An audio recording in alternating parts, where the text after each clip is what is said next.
Welcome once again, my fellow manipulators of Digital Fate. I'm Richie, this is Capricorn, and today I decided I wanted to do my top 10 list for TARKIR DRAGONSTORM. Now, my top 10's a little bit different from other top 10s because, sure, on the one side of the coin, I'm taking into account just the absolute most powerful cards that are coming out in this set. But on the other side of the coin, I'm trying to sort of take into account what I'm most excited to brew with. And I'm sort of taking both of those and smashing them together and trying to come up with just one definitive top 10 list for me of the cards coming out of TARKIR DRAGONSTORM. Now, I do have a number of honorable mentions that we're going to just knock off right away. And then I do have one uncommon that I think is the craziest uncommon in the set that I think is going to change standard and really do a lot in standard, make a lot of waves in standard. So I'm excited to kind of get to that and point that out as well. Before we dig in, please like. It helps the video get out to so many more people and helps the channel grow. Subscribe if you're new because I have a ton of crazy content on the way. In fact, tomorrow, as of the time of filming this, which would be April 2nd, I will be taking part in the early access stream for TARKIR DRAGONSTORM, and because I'm absolutely batshit crazy out of my mind, I'm going to be doing a 24-hour stream with just all the craziest, ridiculous brews I can possibly think of. So if you have any ideas about card combinations or deck ideas or anything like that that you'd like to see happen during early access, definitely let me know in the comments, because I'll probably actually do it. Also, come hang out with me live while I'm doing it, but even if you can't catch it live, Deck Tech videos will start hitting the YouTube channel that very same day, as early as Wednesday, and every single day after that for the foreseeable future. We're going to have some crazy decks coming out of early access, and then as soon as the set actually launches, we'll hit the ground running and keep that momentum going. So look forward to tons of crazy decks popping up on the channel real soon. But with all of that out of the way, let's just start jumping into these cards. We're going to start with the honorable mentions. First off, we've got 𝑠'Disi, Regent of the Mire, a 1/3 legendary zombie snake warlock for 1 black and 1. And you can tap and sack a creature you control with mana value X other than 𝑠'Disi. Return target creature card with mana value X +1 from your graveyard to the battlefield. Activate only as a sorcery. Now, I'm not 100% sure how competitive this will be because it's just so fragile. Your opponent can kill it with almost any piece of removal in the game. But there's a couple things I want to point out about this card that get me excited. First of all, this might be the closest thing we've gotten to Recurring Nightmare in Standard in as long as I can remember. And Recurring Nightmare is one of my, if not possibly my actual favorite cards in the game. Now, unlike Reoccurring Nightmare, you have to find something that costs X +1, so you can't just keep looping the same couple creatures over and over and over again to get, like, ETB value or death value or whatever. But there's still a lot of potential here, I feel. I feel there's still a way to crack this and make really great use of it in a similar fashion to Recurring Nightmare, and I'm really hoping we can do that. If you have ideas, definitely let me know in the comments. But the other thing that I want to point out about this is that because it's an activated ability on a creature, we have Agatha's Soul Cauldron in Standard still right now. And if you guys have been watching the channel for a while, you know how obsessed I kind of am with that card. I'm always looking for new ways to try and break it. And that kind of helps mitigate some of the fragility, if you will, of this card, because even though they can kill this very easily, you just exile it from the graveyard with the Soul Cauldron at that point, and then all of your creatures basically get to pick up this Reoccurring Nightmare style ability, and that seems like it's good enough to at least try. So you better believe we're going to try something in that capacity. But let's move on. The next one I want to mention as an honorable mention is Oreni the Song Unending. When I first saw this, I thought it was a little win more and probably too expensive, but the more I thought about it, the more crazy I think this card is. So it's a 10/10 legendary spirit dragon with flying for 8 mana in the colors of Temur, which just seems like too much. It has protection from white, protection from black, and when Oreni enters, it deals X damage divided as you choose among any number of target creatures and or planeswalkers your opponents control, where X is the number of lands you control. So obviously this is meant to be used with ramp. You ramp out this thing as quickly as you can, get it out earlier than you should be able to get out in 8-drop, nuke your opponent's side of the board, and then you have a big win condition, right? But I think there are a couple things about this card that get very, very overlooked. The most notable of which is the fact that it's actually got protection. We haven't seen legitimate protection from colors in a long time. This isn't hexproof from white and black. You know, this isn't any kind of like a watered down version of that. It's just straight up protection from white and from black. So basically, no removal can really hit this thing, right? It's a 10/10. All of the red and green removal is damage based, and there's no way it's going to be able to take out a 10/10. Blue removal is bounce based. You get to recast it and re-trigger the ETB ability, which seems fine. And white and black removal just can't touch it because it has protection from white and black. So it has just built-in protection from the best colors of removal in the game, and it's too big to be hit by most of the other removal in the game. This thing is just an absolutely devastating game-ending threat. So I feel like in the right deck that can get it out quick enough, you just can't deal with it. It's awesome, and it's awesome to see protection from a color back on a standard legal card. I'm sort of loving where this is going, and I definitely think there is a lot of potential to use a card like this in standard at the moment.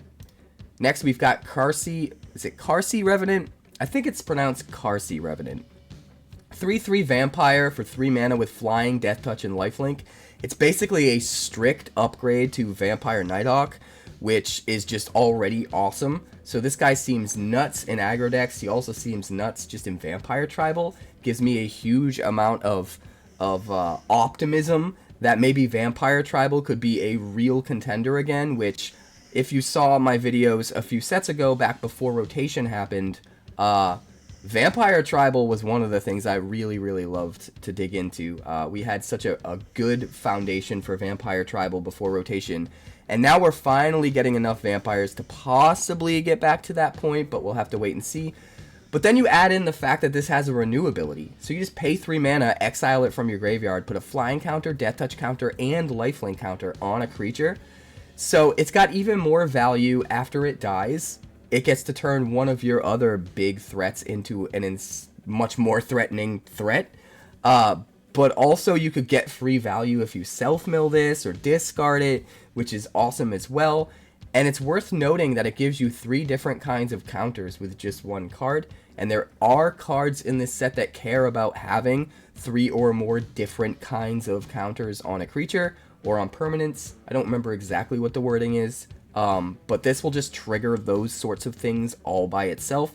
So I think there's just a ton of value in this card. I wouldn't be surprised if just any kind of black aggro decks want to run this, but I'm even more excited to try it in Vampire Tribal.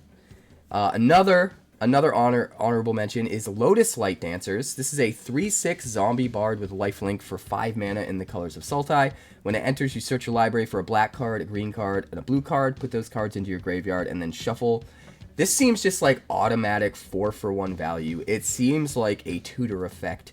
You can find so many crazy, ridiculous things with this. The black card could be one of the creatures that can bring itself back from the graveyard, you know? The green and blue cards could be anything with Harmonize or Flashback or Renew.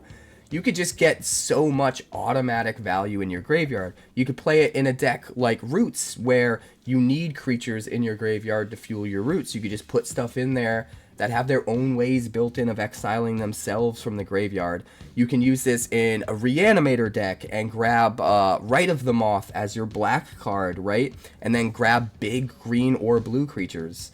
You can grab multicolor stuff with this easy. It just has to have one of the colors in the card.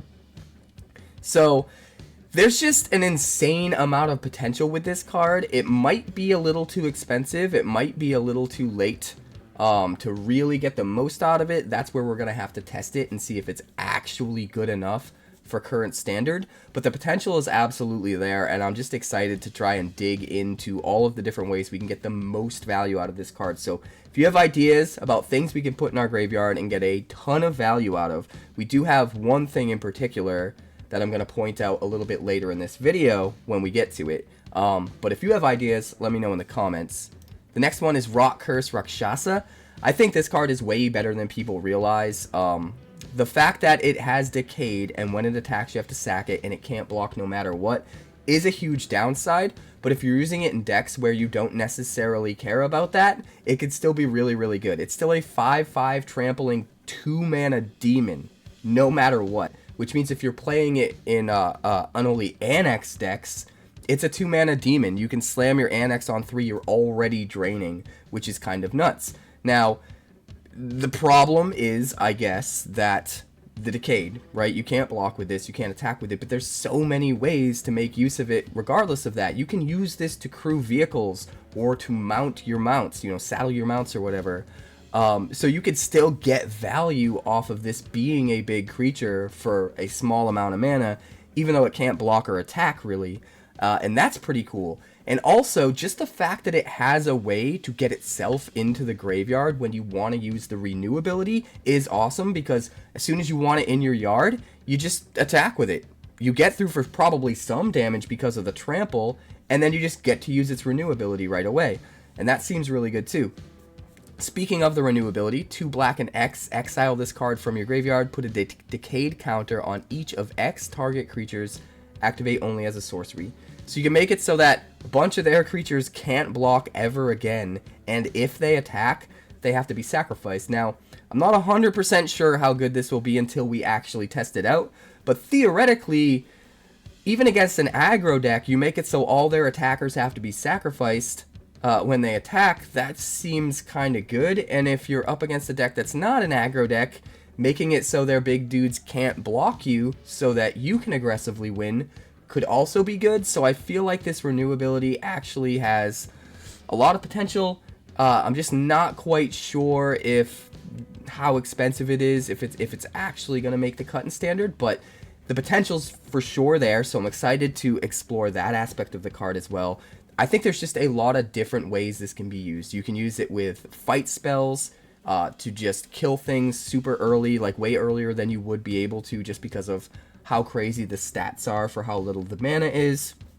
There's so many ways to take advantage of the stats for low mana without really needing to block or attack, and I just kind of love that. And again, at the end of the day, a 2-mana demon for Unholy Annex also seems awesome. So everything about this card just feels to me like it's primed to be a sleeper that really can do some crazy work in just the right deck that builds into the card's strengths and mitigates its weaknesses. And I'm just really excited to see what you guys can come up with. If you have ideas, definitely let me know in the comments. But next up, Zurgo Thunder's Decree. This is another honorable mention. 3 mana, 2/4 legendary orc warrior with mobilize 2 in the colors of Mardu. During your end step, warrior tokens you control have this token can't be sacrificed. So this guy's obviously going to be super good in mobilize decks, where everything you have with mobilize now makes tokens that never get sacrificed, which is awesome. And I'm pretty sure that as long as they survive that original sacrifice trigger at the end of the turn, I don't think those 1/1s, check for that at the end of every turn. I don't think, if Zurgo dies a few turns later, I don't think all of your tokens are going to go, oh, it's the end of turn, we have to sacrifice now because Zurgo's not here. I'm pretty sure as long as they survive that first turn in play and don't trigger that sacrifice, that's the only time it tries to trigger. And so even if Zurgo's gone, I'm pretty sure all of the tokens will stick around at that point. If I'm wrong about that, let me know in the comments, but I'm pretty sure that's how it works. But none of that is what gets me excited about Zurgo. I'm excited about Zurgo for something that half of you will probably think is a meme, consider a meme, but I think really has some insane potential, and that's using this with Leyline of Transformation, naming warriors. If all of your tokens are now warrior tokens, you can slam a Zurgo and not have to sacrifice any of them. And the best card that I think we can use that with is like Urabrask's Forge. Imagine turning all of your Urabrask's Forge tokens into warriors when you have a Zurgo out, and now it just makes a token that gets bigger and bigger every turn, except the tokens just stay forever. That sounds awesome to me. It is a 3-card combo. It might be too cute, but if we can find enough ways to overlap synergies where if we don't get the perfect trifecta of all 3 of those cards, we still have plenty of ways to get insane value out of, all of the different cards in the deck that combo with each of the cards in a different way, if we could just overlap enough synergies and have enough plan Bs that are really powerful, it still could be worth doing. So I'm going to keep my mind open to it because I think it could be really rad if it works out. And in fact, I think Leyline of Transformation is going to make a big splash this set. I have some pretty crazy ideas in mind for it, but I'm getting a little bit ahead of myself. So I think that's all of the honorable mentions. But before we get into the top 10, I do want to quickly point out what I think is the best uncommon in this set, because I think it's going to make huge waves in Standard, and that's Strategic Betrayal. A sorcery for 1 black and 1. Target opponent exiles a creature they control and their graveyard. And my dog is snoring. Hi, Bandit. Could you not snore? Thank you, buddy. I'm trying to talk to the people about the cards. Thank you. Oh, Bo's excited too. All of the puppers are getting all worked up about this card. 2 mana for a sorcery. Target opponent exiles a creature they control and their graveyard. This is just insane to me. I don't think people realize how much of a game changer this is for Standard, especially on Arena in best of 1. Every single black deck has no reason to not just run 4 of these as a key piece of their removal suite.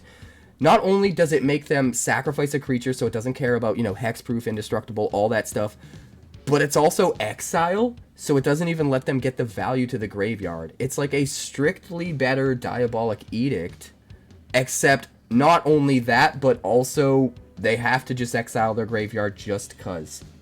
If you can just include an automatic exiling of your opponent's entire graveyard as part of your removal suite in your main deck and not have to sideboard it in, that is just curtains for graveyard decks. I think you're going to see this card pop up everywhere. I think Omniscience decks' days are numbered, and I think Self-Mill is going to have a really, really bad day when they're up against a bunch of these. It's just, the opportunity cost is so low. You can just put this in for some of your removal, and you're not really losing anything.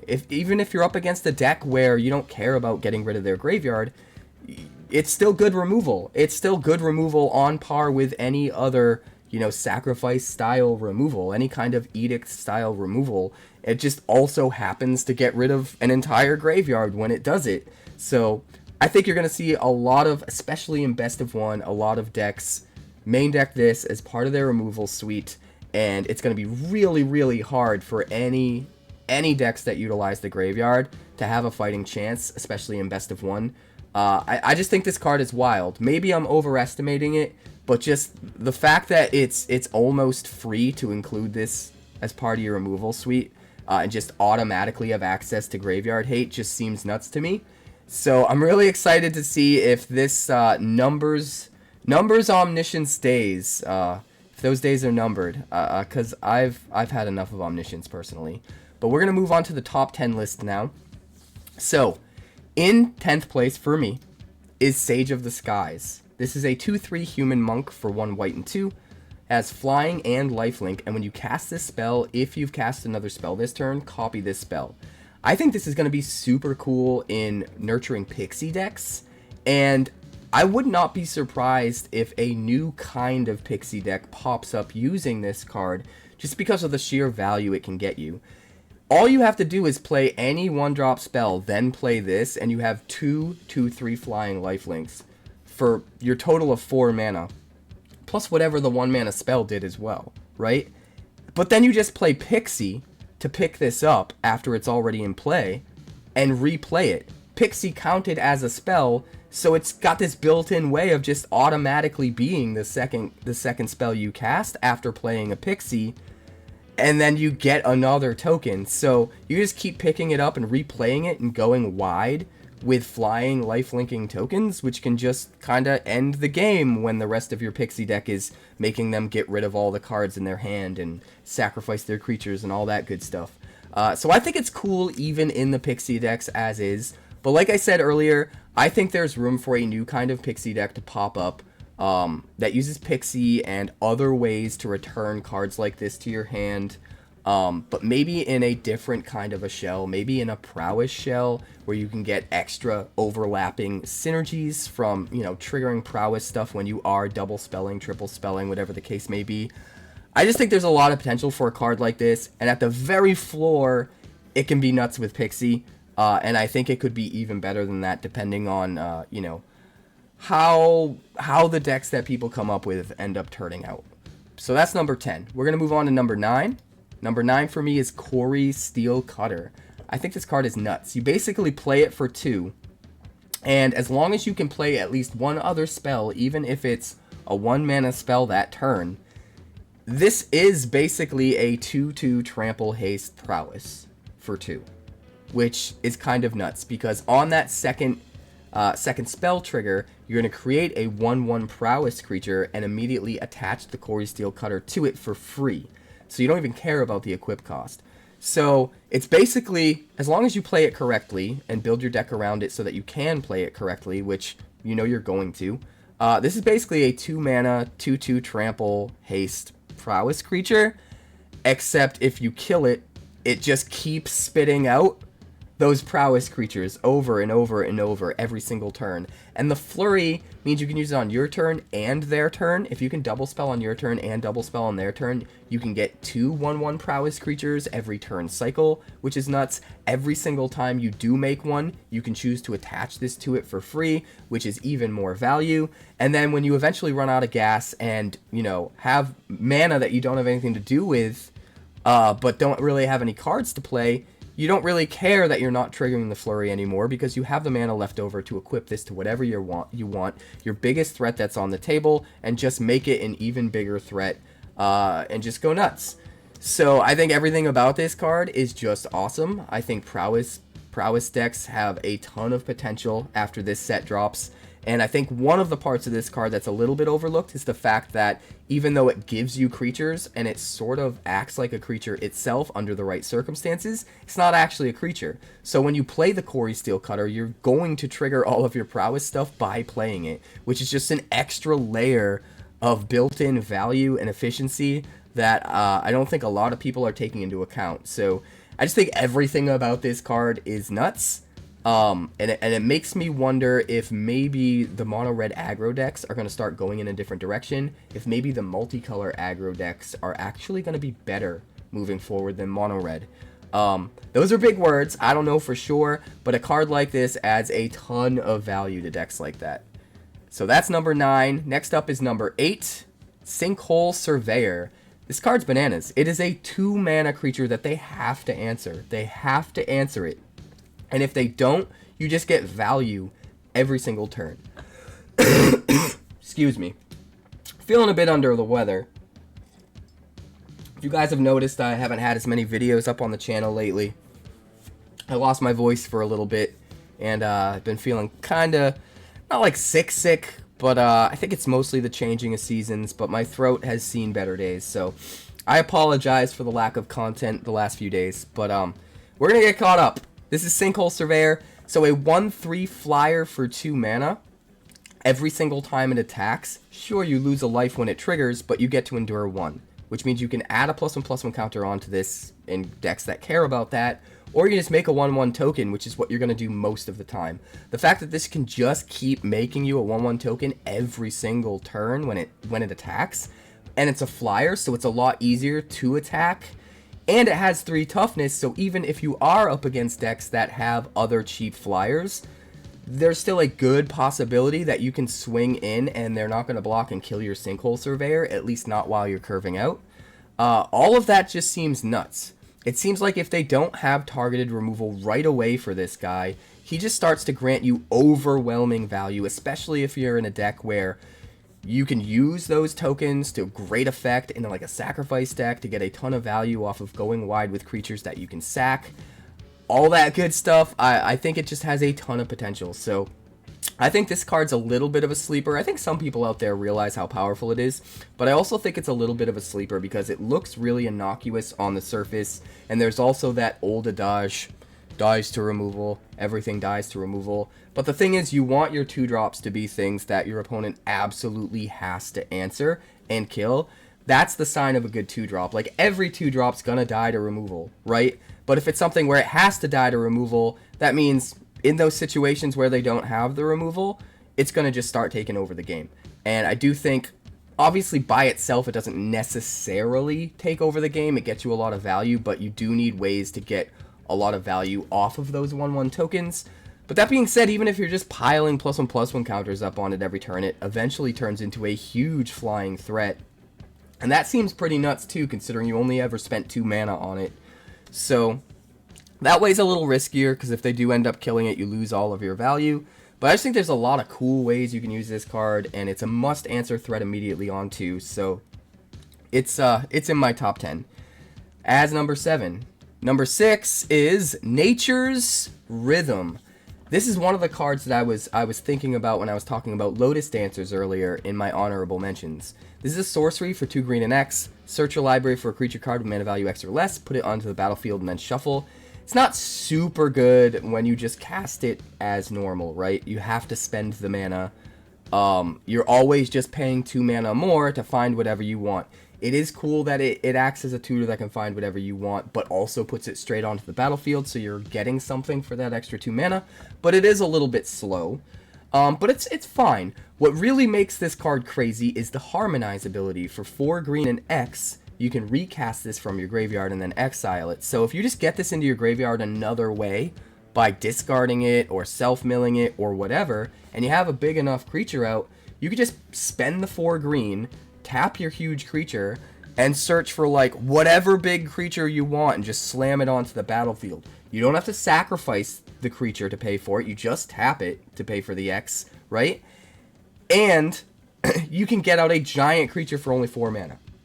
That seems bananas to me. And when you have something like the Lotus Dancers that we looked at earlier that can just find this and put it into the graveyard as the green card, that just seems crazy. That just seems crazy. All you need is some really efficient, high-powered creatures, which green has a ton of these days, and you could just get insane value. I could see you popping off turn 4 or 5 and just fetching an Atraxa, or fetching, you know, whatever insane, fetching a Valgavoth, fetching just some insanely crazy, ridiculous creature way earlier than you should.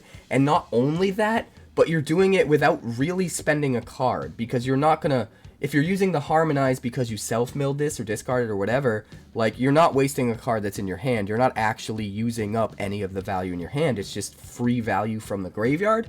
So being able to ramp out a 7 or 8 drop from your deck, not only tutor it, not only put it on the battlefield, but do it all for as little as 4 mana, and without spending a card because it happens from the graveyard, just seems nuts to me. I think in just the right deck, the absolute value that you get out of this card could be bananas, and maybe the Lotus Dancers could be a part of that, or maybe that's a little too cute. But either way, I think this card is bananas, and we have to build around it for sure. If you have ideas about what you want to use with Nature's Rhythm, whether it's, you know, really good enablers to get this into the graveyard, or really good enablers to help pay for that Harmonize X by having, you know, a really cheap high-powered creature, the Rakshasa that we already looked at, this is another great use for that, right? You can tap that Rakshasa and pay the 4 green and fetch a 5-drop if you want, or just pay a little extra and fetch an even bigger thing.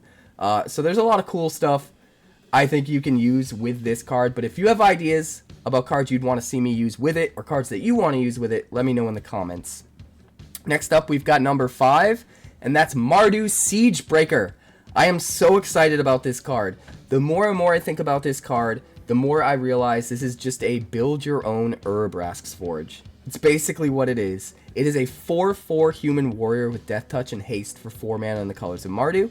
When it enters, you exile one of your own creatures until this leaves the battlefield, and then whenever it attacks, you make a tapped copy of that creature that's tapped and attacking, and then that token copy has to be sacrificed at the end of combat. So if you have Zurgo out, first of all of the tokens that you're making every turn don't have to be sacrificed at end of combat if you're hitting other warriors, right? Which is kind of nuts. You could also do the Leyline of Transformation trick that we talked about earlier, and make sure everything's a warrior so that you can do that. You could also exile the actual Zurgo with this, and I'm not sure how those triggers line up, but that sounds absolutely insane and something I want to try. But just building your own 𝐒𝑟𝑟𝑎𝑐ℎ Forge seems awesome. Like, one of the strengths of 𝐒𝑟𝑟𝑎𝑐ℎ Forge is the fact that it doesn't matter if they block the token or not, right? It's just going to keep coming back every single turn, and there's nothing they can do about it. They can't use removal on the token. They can't just block the token and trade with it and not have to worry about it again, because every turn a new one is spit out. In the same way, you kind of get that with Mardu Siegebreaker. Now, you do have to swing with the Siegebreaker in order to trigger it, so you have to put the Siegebreaker at risk to a certain extent, unless we find ways to mitigate that as well. But regardless of that, just being able to get a build your own 𝐒𝑟𝑟𝑎𝑐ℎ Forge where you're making that token every single turn, you're getting whatever ETB abilities or death trigger abilities that creature has every single turn, just sounds super tasty. I can't wait to try it. And I just feel like there's so much you can do with this card. And then, like, the silver lining of it, the thing that makes it even better, is if your opponent uses a sweeper to kill all of your creatures, your Siegebreaker dies, you just get back the original creature. So, even if you just Siegebreaker something with an ETB, immediately swing with haste and make another one, get the ETB trigger. If they kill the Mardu Siegebreaker, your original comes back and triggers its ETB again, assuming that it's something that you exile that has an ETB, which is probably what you want to hit. So I just feel like there's like an insane amount of value to be had with this guy, even if they just kill it. Even if they just kill it as quick as possible. And that seems really, really good for me. To me. And I just love everything about this, and I want to try to break it. So if you have ideas about how you'd want to use this card, how you think I should use it, definitely let me know in the comments, because we're going to try and break this one wide open. Next up, we're on to number 4, and that's Flamehold Grappler. Is this number 4? No, this isn't number 4, is it? Hold on a second. 10, 9, 8, 7, 6, 5. This is number 5, Flamehold Grappler. A 3-mana 3/3 in the colors of Jeskai. It has first strike. When it enters, you copy the next spell you cast this turn when you cast it, and you may choose new targets for the copy. What I love about this card is that it doesn't only work on instants and sorceries, and it's really easy to overlook that at first. But when you realize you can copy permanents with this, I mean, it's right there in the reminder text, but I still feel like it's super easy to gloss over. The fact that you can copy permanents with this seems insane. And I also want to point out the fact that you don't have to cast it to get the trigger. Some of these abilities that have ETB abilities, or some of the creatures that have ETB abilities specifically state if you cast it to prevent them from being broken. With Flamehold Grappler, that's not the case. So you could run it with something like Nahiri's Resolve and flicker it every single turn, and every single turn you get an ability on the stack that says copy the next spell you cast. So you could copy your Nahiri's Resolve and get another Nahiri's Resolve, or you could copy, you know, whatever crazy big bomby play that you can now spend all of your mana on, because this thing is ETBing without spending mana if it came back into play, you know, with a Nahiri's Resolve or some other flicker ability. And I'm sure there's other really good flicker abilities to use with this as well. So I think there's a lot of potential for this to just make some insane, crazy board presence. Not to mention the fact that it's a 3/3 first striker for 3 in and of itself, which is not nothing. We don't see a lot of first strike these days, I feel, especially first strike on creatures that are 3 or more power. So having a 3-power first striker here just feels awesome. It's immune to cut down. It's immune to shock. Just everything about this card seems awesome to me. And I can't wait to experiment with it and brew with it. So if you have ideas about what you'd want to copy with this, let me know in the comments. I think there's potential to, like, duplicate our copies with stuff like 3 Blind Mice. Man, the sky's the limit with this. So like I said, if you have ideas about how we could specifically use this, how we should use it in early access, let me know in the comments. There is absolutely a boatload of potential with this card, and I cannot wait. But next up, we've got number 4, and that's Scavenger Regent. This is a 4/4 flying dragon for 1 black and 3. It has ward, discard a card, so it's already good. A 4/4 flyer for 4 in a relevant creature type, right? That's getting a bunch of bunch of love in this set. That creature type's absolutely going to matter in a lot of different ways, whether it's Behold or Mox Jasper or whatever. And then it also has Ward discard a card, so if you want to kill this thing, you have to put yourself at a 2-for-1 card disadvantage just to get rid of it. All of that is awesome. Even by itself, all of that is really good. But they didn't stop there. They put the best omen in the set, or, well, arguably one of the best omens in the set for sure, stapled onto this thing. Exude Toxin, 2 black and X, a sorcery omen. Each non-dragon creature gets -X/-X until end of turn. That's just insane to me. The fact that you have this charm style versatility to this card where it can be a ridiculous win condition that puts them at card disadvantage if they get rid of it, or it can be a one-sided sweeper in your dragon deck and just kill all their stuff. Or you could even do it before you attack, and even if it doesn't kill all their stuff, it nerfs them so low down that they can't block without their guy dying and yours surviving, so it can help with alpha strikes. You can even run this in the deck that's just a control-oriented deck that doesn't even care about, you know, dodging your own creatures. Maybe you don't even have a lot of creatures. You're just using this as removal that then gets shuffled into your deck, and maybe eventually down the line when you know, have board control and you're not worried and you've run your opponent out of value, it could just come down as a win con and eventually win the game for you too, when you draw back into it. So just the versatility and how this can be used, and a lot of different decks wanting it, whether it's a dragon deck or a control deck or whatever the case may be. I just think this card is bonkers, and I can't wait to start just coming up with ideas for what kind of decks I want to try to run them in. I know for sure we're going to do... excuse me. I know for sure we have at least one crazy dragon deck that I'm excited to do. And I'll get to what that is a little bit later in this video. But next up, we've got Naga Fleshcrafter. This is a 0/0 snake shapeshifter for 1 blue and 3. You may have this creature enter as a copy of any creature on the battlefield. It has Renew for 1 blue and 2. Exile this card from your graveyard. Put a +1/+1 counter on target non-legendary creature you control. Each other creature you control becomes a copy of that creature until end of turn. Activate only as a sorcery. This card's bananas.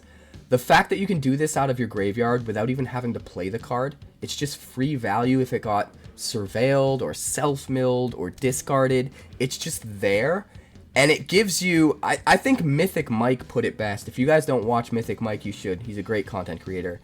But the way he put it when he was talking about this card was, you don't even have to play a card to get a card's worth of value. You get an actual full spell's worth of value out of the graveyard ability here, but without having to actually spend a card. It's just exiling a card from your graveyard. It's just kind of free if it ends up in your graveyard any which way.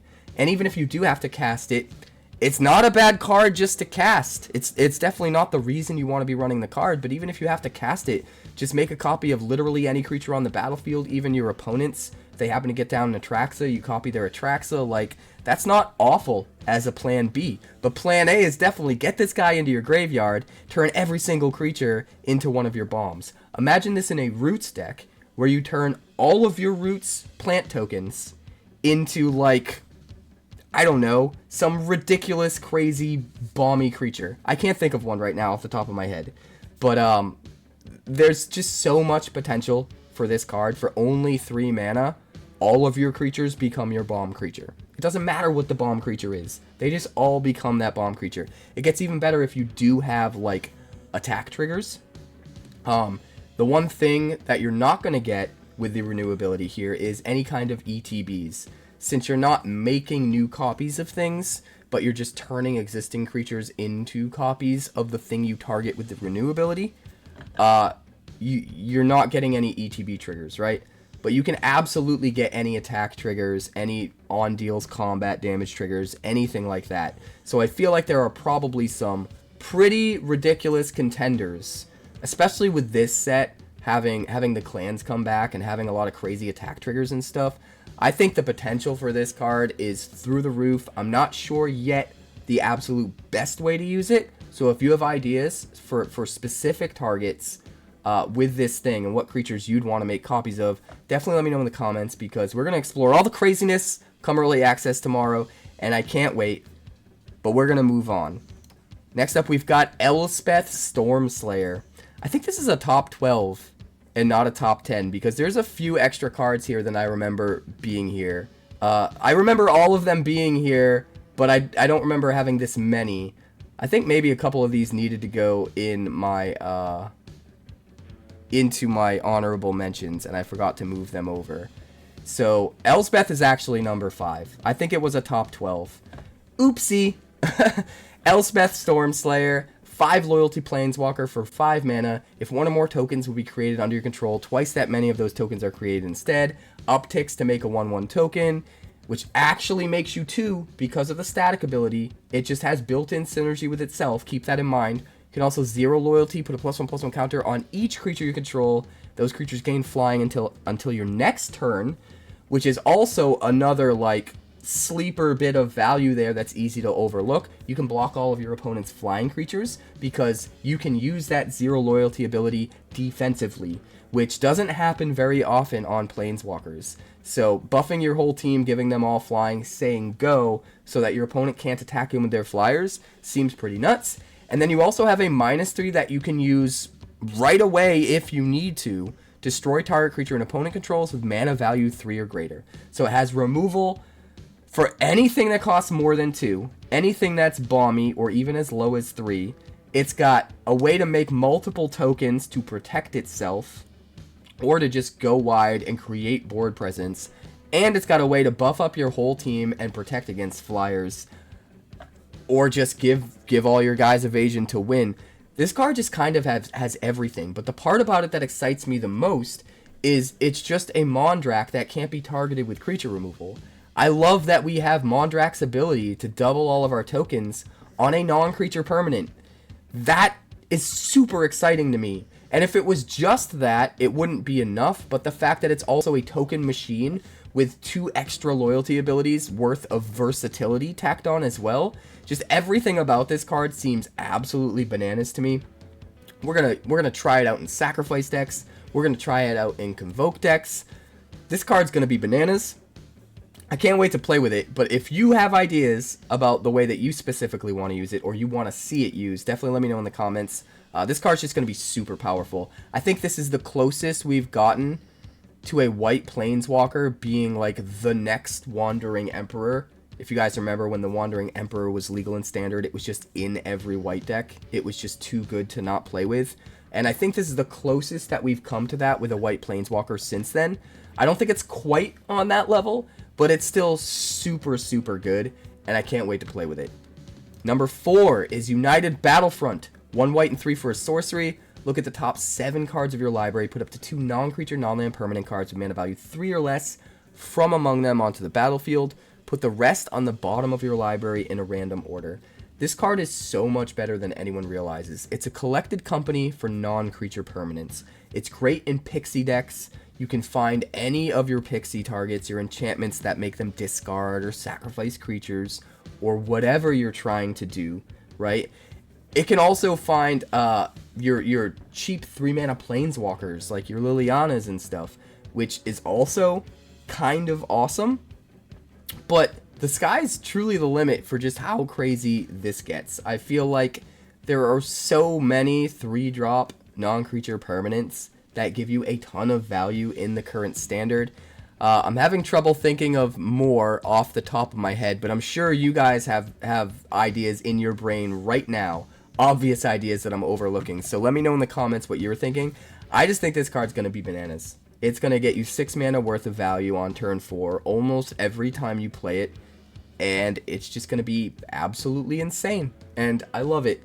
Not to mention the fact that in this set you have the cycle of sieges, which I'm pretty sure are all 3 mana or less, and this just seems nuts with the sieges. I don't know, everything about this card just seems bonkers to me, and I think it's probably going to be a staple in the standard meta after this. Can't say for sure, but it might even end up being better than Collected Company. It's going to have less diversity of targets than Collected Company because there's just so many more creatures than non-creatures. in the game that you'd want to hit with like a collected company style card. But I think there are enough crazy valuable cards, stuff like Caretaker's Talent and the like, that you'd want to hit with this, Urabrask's Forge, all that stuff, that I think a card like this could be nuts. Actually, that's probably it, right? We probably play Boros tokens with Caretaker's Talent, Urabrask's Forge. We use the Elspeth that we just saw. We use United Battlefront, and we just make sure we have enough. There are plenty of really good 3-drops you can play in that, like 3 Blind Mice, and plenty of 2-drops too. So that even if we whiff one of the 3-drop things, we can still pick up a 2-drop to go with our 3-drop. Yeah, that's probably the deck we should try to build with it first. But again, if you have ideas about what you want to see me use it with, definitely let me know in the comments. Number 3, ugin, Eye of the Storms. This card is bonkers, and I think some people are underestimating this because there aren't a lot of crazy colorless cards in Standard right now. So on first inspection, they're like, well, you need a lot of good colorless spells to make it work, but I don't think you do.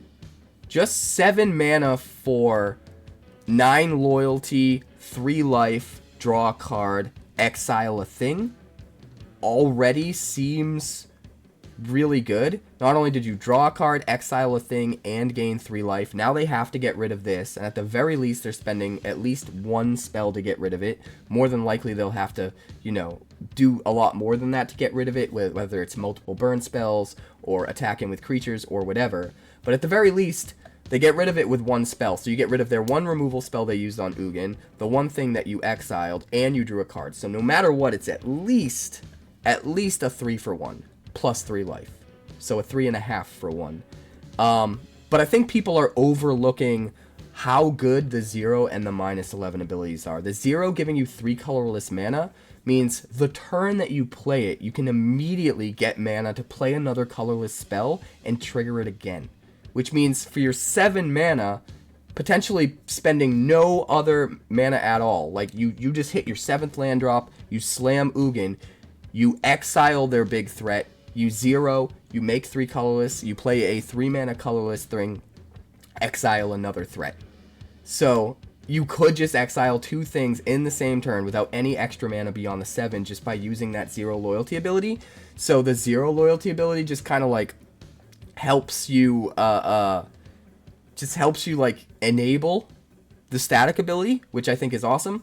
But most people are looking at this as like, well, there aren't enough good colorless stuff to use with Ugin in Standard, so I don't know how much of an impact it will make. But you can use the -11 and just search up more Ugins, right? You could play this with the Innkeeper's Talent, level up the Innkeeper's Talent so that you get to level 3, you double all the counters that you put on all your stuff. It'll come into play already with 14 counters and can immediately -11. Search your library for any number of colorless non-land cards, exile them, shuffle. Till end of turn, you may cast those cards without paying their mana costs. So even if you have no other colorless cards in your deck, you could just find all 3 other copies of your Ugin, right? And then you could just cast 3 Ugins for free. And each of those Ugins comes in with 14 loyalty. So each one could, at the very least, exile something, draw you a card, gain 3 life. Then the other one comes in for free, exile something, draw a card, gain 3 life. And then the last one comes in, exile something, maybe -11 again. Or all of them could get you mana, so that by the time you're done, you have 9 extra colorless mana left over after exiling 3 things with your 3 extra copies of Ugin, and then you just use the 9 mana to play some bomby spell that wins the game for you. I feel like there's so many crazy ways to use this. Now granted, if you don't have the Innkeeper's Talent leveled up to 3, and you have to play this fair, this thing has to uptick twice before it can use its ultimate, and when you do, it dies. But I think with Ugin, you don't need to worry as much about it dying to its own ultimate. If you get to exactly 11 and then remove the 11 loyalty counters, because it's just finding extra copies of itself. So it doesn't really change anything. It just means that, one of the copies that you put into play, now you would have sacrificed your original Ugin anyway to keep it. Now it's already gone, so you keep it. That seems awesome to me. So I just feel like this card is primed to explode.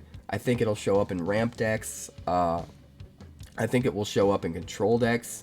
And I think the fact that there aren't a lot of crazy good colorless non-land cards to use with this is kind of negligible. I don't think that matters that much. I think people are too strung up on thinking in that lane about it, and that's really just extra gravy. I don't think you need a lot of other colorless cards to make this good. That being said, if you do happen to have some, it's awesome. You could even play a Market Back Walker for 0, let it die right away, but you still got the trigger and exiled something, right?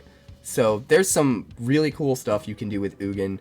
I think he's going to be super powerful. There's a lot of ways in Standard right now that you can just get him back from the graveyard super early, get him out way too early. And I'm super excited to see all the different ways people try to get this guy out and utilize him. And I think it's just super fun. So I'm excited to brew with him. If you have a specific card combination or deck in mind that you'd love to see Ugin in, let me know in the comments, because we are doing the damn thing. That brings us to number 2, Mox Jasper. The downside of Mox Jasper is nowhere near as bad as I think most people are going to think at first. Legendary artifact, 0 mana, tap to add 1 mana of any color, but activate only if you control a dragon. If this was you could only spend that mana on a dragon, it would be a lot worse. But because it's just you have to have a dragon to activate it, but once you do, you can use the mana for anything you want, that seems kind of nuts. And I go back to Leyline of Transformation. If you have Leyline of Transformation, you could first turn Llanowar Elf. It counts as a dragon immediately. You Mox Jasper, use the Mox Jasper mana to play like another Llanowar Elf or another 1-drop or whatever. On turn 2, you've got, let's just assume you only played 1 mana dork on turn 1, even though you are going to play another 1-drop. You've got the Mox Jasper, the Llanowar Elf, and your 2 lands. You can just play a 4 mana thing on turn 2. And then a 5 mana thing on turn 3. And you can just keep going. It just is a Mox at that point. It just is a Mox in all of the ways you would want to use a Mox. And I think that might be the most interesting way to use this. Obviously, Moxes, cards like this, are going to be way better the earlier you get access to them. And what made the original Moxes so damn good enough to be a part of the Power 9, is they had no restrictions. They could just be used on turn 1.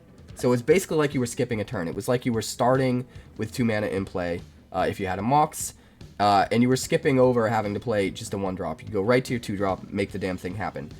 So the closest you can get to that, the better this card is going to be. And I think the best way to make that happen is with Leyline of Transformation.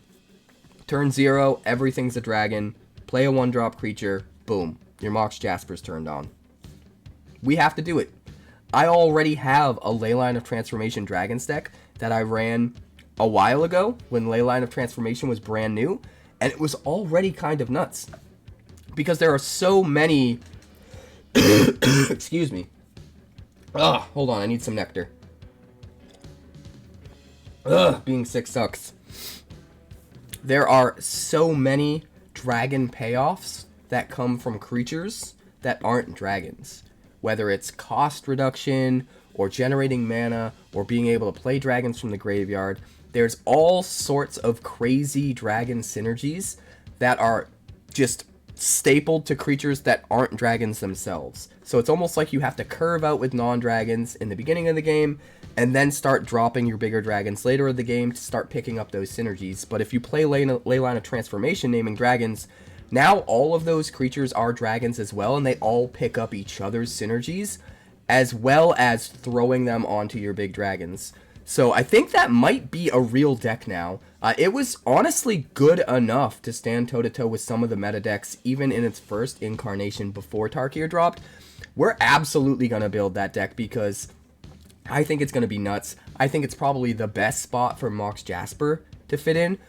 But I think Mox Jasper is really good even outside of that. Even if you just play dragons normally and fairly, I think there are so many good dragons in this set. I think dragons are finally at where they need to be a real contender.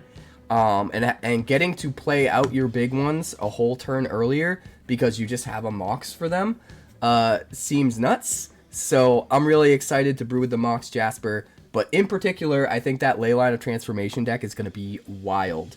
But that brings us to number 1. The number 1 card that I am most excited about in this set. Sib-Sig Ceremony, baby. This card is bonkers. 3 black mana for a legendary enchantment. It's been a while since I've seen the Necropotence cost on an enchantment, and that already got me excited. Creature spells you cast cost 2 less to cast. That's bananas. I don't care about the downside. Whenever a creature you control enters, if you cast it, destroy that creature, then create a 2/2 black zombie druid creature token. Oh, the downside's an upside. This card is bananas. We're going to play Unstoppable Slasher. 1 mana, and we get a 2/2, a death trigger, and a tapped Unstoppable Slasher with 2 shield counters on it. Or not shield counters, stun counters on it. All of that seems crazy, and that's just the tip of the iceberg. Play any indestructible creatures like the new Hazaret or the new Sultai guy that's coming in this set in Tarkir Dragonstorm. They have indestructible. They technically get destroyed, but they don't die because of indestructible. You still get the 2/2. So they just cost less, give you a free 2/2, and that's it. That's also really crazy. And then you have cards like that can bring stuff back from the graveyard. You have that 4 mana, what's that guy called? 4 mana black creature that when it dies gets back a 3-drop from your graveyard. There's also I believe there's a creature in this set, a new creature. I think it's a Sultai creature. It could have, no, maybe it's an Abzan. There's a 4 mana, I think, Abzan guy that when you play him gets a 3-drop back from your graveyard. So any creatures like that are getting stuff back from your graveyard onto the battlefield are insane with this, because they get the cost reduction, and then all of the previous creatures that you had to sacrifice to the Sib-Sig, they're sitting in your graveyard. And if you just play something that brings them from the graveyard straight into play, they're not entering as you cast it, so they don't trigger the Sib-Sig ceremony. So you play something, sack it, get the 2/2, and then it's in your graveyard. Then you play the 4 mana dude that gets back a 3-drop. The actual creature comes back from your graveyard into play, onto the battlefield, and stays. It doesn't trigger the Sib-Sig ceremony and get sacrificed again because you didn't cast it technically. And the creature that you did cast to do that got the cost reduction and made you a 2/2, and then got sacrificed and put in the graveyard. And maybe you can kind of chain some of that stuff together. There's just a lot of ways to abuse this. Being able to get a 2 mana cost reduction on every creature you play seems nuts. It seems really crazy with the enduring creatures. Any of them in the enduring cycle, where when they die they come back as the non-creature version of the enchantment. Not only do you get the cost reduction, like you can play Enduring Courage for just 2 red with Sib-Sig out, it gets sacrificed, gives you a 2/2, comes back as the non-creature version, gives all of your creatures +2/+0 and haste whenever they enter. So now all of your 2/2 zombies that you're making from Sib-Sig are coming in as 4/2 hasters. I don't know, just all of it seems bananas. Even just using impending creatures, like you get the cost reduction on playing any of the overlords for their impending cost, because technically it's still casting a creature, but then when they enter, they don't enter as creatures. So it's not a creature that you control entering. It's now just an enchantment that you control entering, so you don't actually destroy it and get the 2/2. So it's like just cost reduction. It's just straight up cost reduction on overlords, without the downside of having to sack it. So there's just so many ways to get value out of Sib-Sig Ceremony in different ways, and I think that's kind of awesome, and I can't wait to just explore how deep that well goes. It's absolutely the card I'm most excited about brewing with, and I think there are probably other ways that we didn't even mention that you can abuse this card. So if you have ideas about things you'd want to use with it, or things you'd want to see me use with it, definitely let me know in the comments. I know I've been saying that a lot this video, but I think there's just so much potential, deck building potential to explore. I want to make sure we don't overlook anything. So if you have any ideas popping out at you, definitely let me know in the comments, because I think it's going to be nuts. And that's going to do it for today. I guess it was a top 12, but they were all pretty relevant and worth mentioning. Again, they're not strictly the 12 most powerful cards in the set. I did consider that highly when making the top 12 list, but I did take into account also, you know, what I want to brew around and that sort of thing. So those are the 12 cards I'm most excited about, with my honorable mentions and all that good stuff. The uncommon is going to shake up standard for sure. Please like this video, help me get it out to more people so that the channel will grow. I appreciate it greatly. Sorry, I'm getting tired. My throat's bothering me. It's rough being sick, but I will see you for a 24-hour stream. Yes, I'm still doing the 24-hour stream, even though my throat has been feeling wonky. There might be times where I'm talking a little bit less to rest my throat in between decks and stuff, but we're doing the damn thing regardless. So I hope to see you there. I'll see you then.